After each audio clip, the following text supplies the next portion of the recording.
Hello, I'm Tom with Composite Designs, and today we're going to go over painting our 3D printed beehives. They are available in N scale, HO scale, S scale, and O scale. Today we are going to go ahead and do them like we normally do things. We're going to do it in O scale, simply because it's easier to film. Now there's a couple things to know. I might be skipping a step depending upon your scale. So as of right now, the O scale and the HO scale comes off of the sprues. They are not, I can do that, the light is not helping me here. They come on, they are shipped not on the sprues. The S scale and the N scale are shipped on the sprue. If you can see that, maybe I'll overlay a picture in there. It's very easy to take them off. Just some snips or a very sharp hobby knife underneath there, and then run it over a little bit of sandpaper just to make it flat. It's all you need to do. The HO and the O were the first scales that we produced, and then we noticed that it was easier for handling and shipping and stuff like that to go, but we didn't switch the others over. We may in the future do that. But either way, you can either paint them attached to the sprue, or if they're not attached to the sprue, I tend to take them off either way and then just loop them on to some tape on a board like this. What I have found the best way to do it is to either use a white or a off-white. So I'm going to use a Tamiya flat white here, and there's nothing special to start with. I'm just going to go ahead and paint them.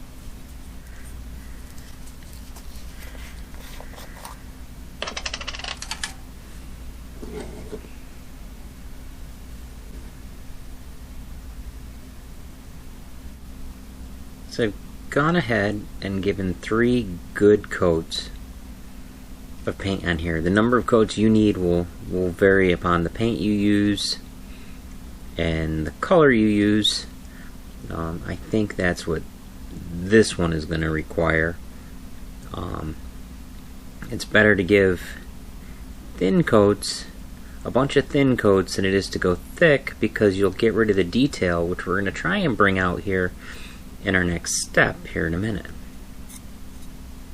I've chosen to paint these with a brush just to prove that it can be done. You can get a real nice finish.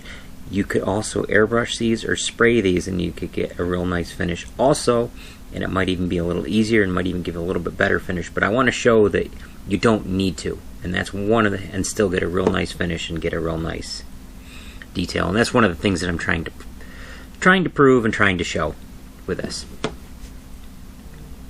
So we're going to let that dry, and we're going to let that dry really nice and well before we go on to our next step. Okay, so we've let those dry overnight. Now we're going to use this deep gray panel line wash from Ammo. I actually got this as part of a set. But of the colors that are in here, I have found, at least for this deep gray seems to be the best one for what we're doing. So with that, we're also going to use some mineral spirits. We're going to need 2 brushes. We're going to take one very, very fine brush, and then we're going to take one with a little bit bigger. We're going to take the fine brush, and I'm just going to do one of these on the camera. Make sure you shake this up really well.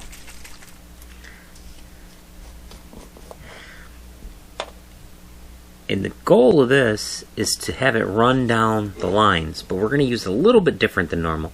So just touch the line and you'll see it kind of run down the line. Now you're going to end up getting it, unless you have a really steady hand, a little extra, and that's okay, because we're going to use this a little different than its original intention.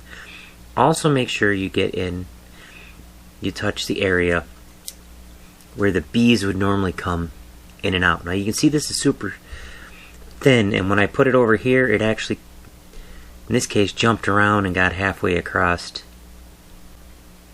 the backside line. But again, make sure you get the bee area.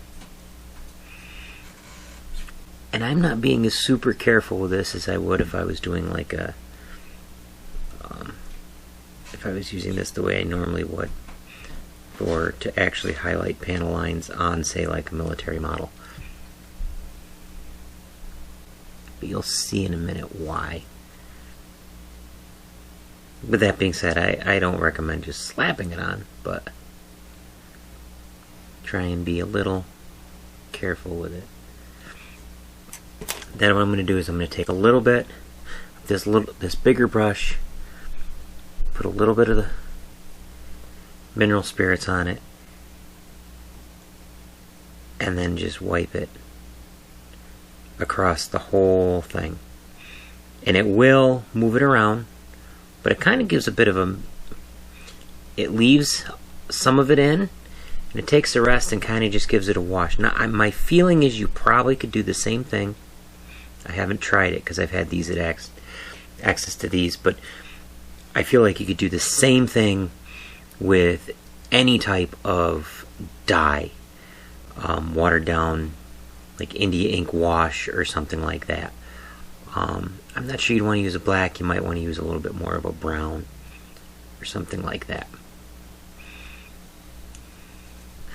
But we're just going to go over the whole thing. And I tend to put a drop or two on the top.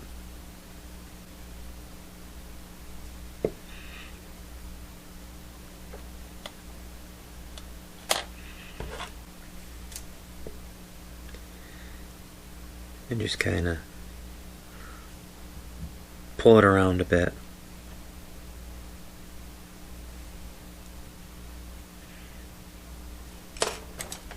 Maybe put a few in places to make it a little darker.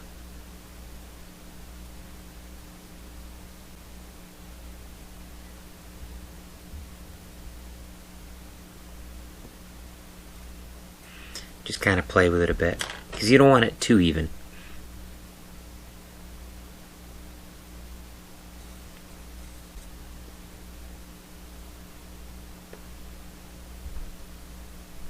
So I'm going to go ahead and do the rest of these off camera. There's no reason to have you watch me do it over and over again, and then we'll pick it up from there. So with those all done, we are going to let them, this is an oil-based process, so you're going to have to let them dry for a fairly decent amount of time. Again, overnight. This is one of those projects where I'll come down, do a step each night, throw it on the corner, and work on whatever else I'm working on. You could do it a little faster, but really having good dry times between steps really does help with the process and prevents you from having any I don't want to call it oopsies, but gives you a nicer finish.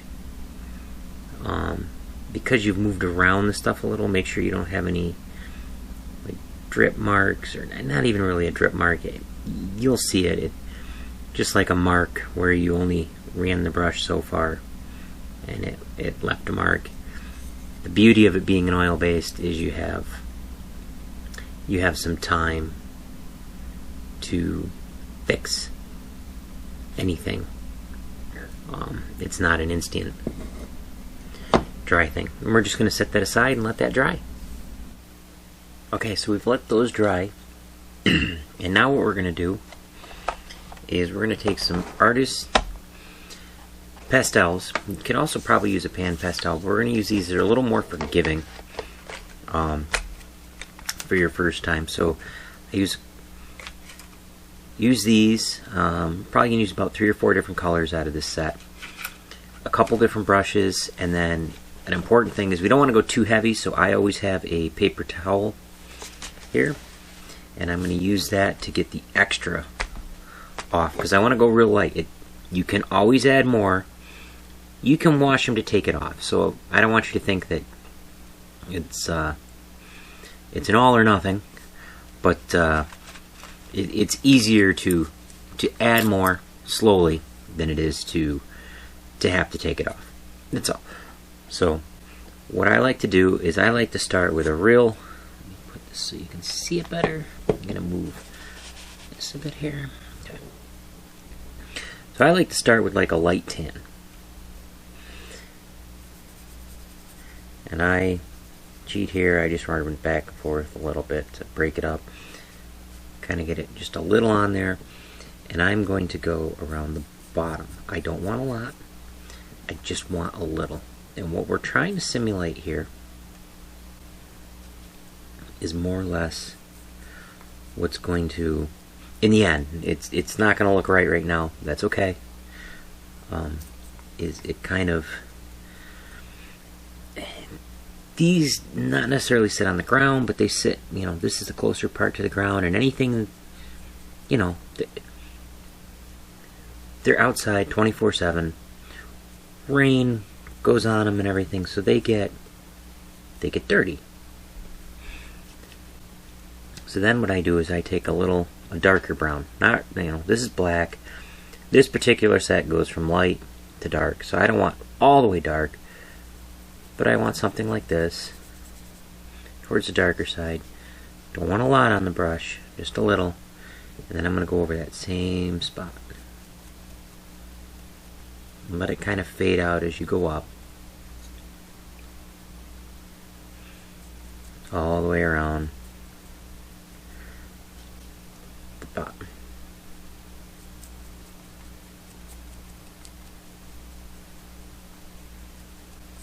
And the important thing is to go up, and as you go up, let it fade. Don't do a streak and get a hard line.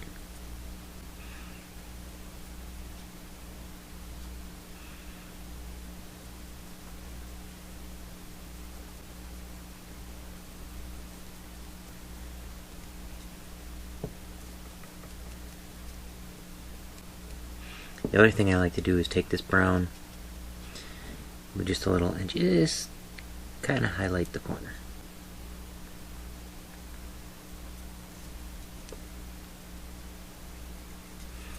Not all the way up, just a little. And then what I will do is I tend to keep a separate brush for black. I'll take a little bit of black, not a lot. And I will just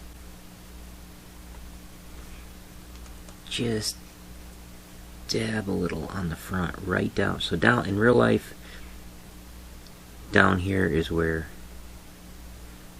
a lot of the bees will come out. So notice that can be a little bit darker. I'll just kind of hit that. And then what I will do is I will go over the whole thing, especially up here where you put the black, and just kind of make it look. And then I will go with that brush, just one or two quite swipes over the rest of it.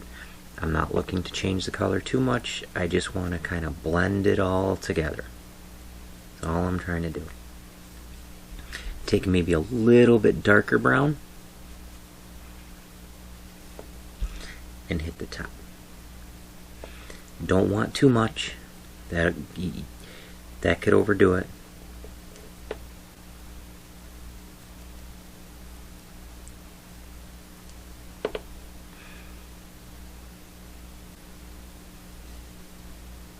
And that's it. Now, it's up to you whether do you want these to look like brand new beehives, or do you want them to look like something that has been sitting around for a long time, or is in a muddy area, or that's up to you. It depends upon how heavy you go. I have noticed that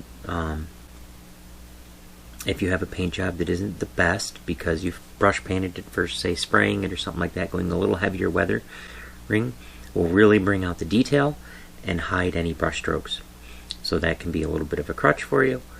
If you've airbrushed them or something like that, that may not be a concern. You might want to go really light on the weathering.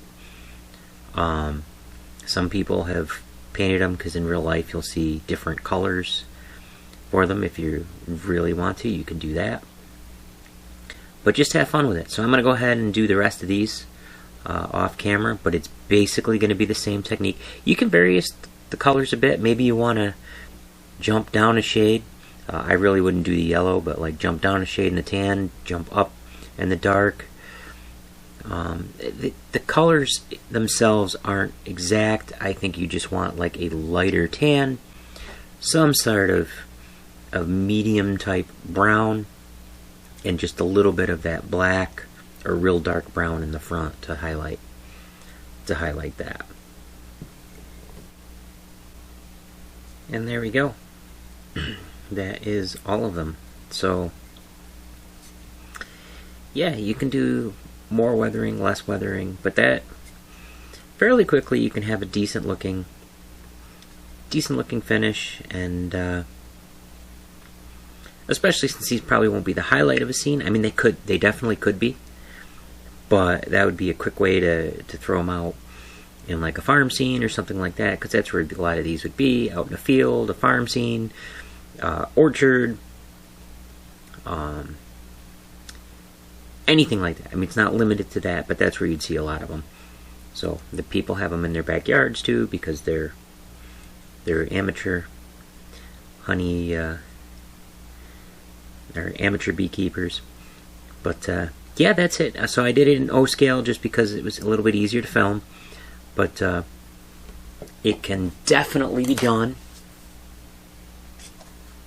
in HO scale. Here's some that I did in HO scale for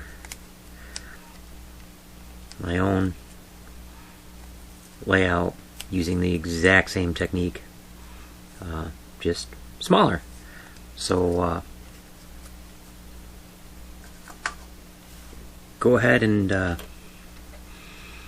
give it a try. These are available in O, HO, S, and N, believe it or not, on our website, compositedesigns.inc.com, and they are resin 3D printed.